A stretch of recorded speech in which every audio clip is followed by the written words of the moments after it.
وآتيناهم بينات من الأمر فما اختلفوا إلا من بعد ما جاءهم العلم بغيا بينهم إن ربك يقضي بينهم يوم القيامة فيما كانوا فيه يختلفون۔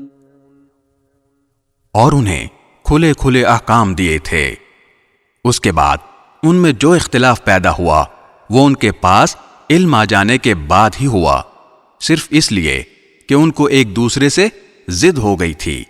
یقیناً تمہارا پروردگار ان کے درمیان قیامت کے دن ان باتوں کا فیصلہ کر دے گا جن میں وہ اختلاف کیا کرتے تھے۔ ثم جعلناك على شريعة من الأمر فاتبعها ولا تتبع أهواء الذين لا يعلمون۔ پھر اے پیغمبر، ہم نے تمہیں دین کی ایک خاص شریعت پر رکھا ہے، لہٰذا تم اسی کی پیروی کرو اور ان لوگوں کی خواہشات کے پیچھے نہ چلنا جو حقیقت کا علم نہیں رکھتے۔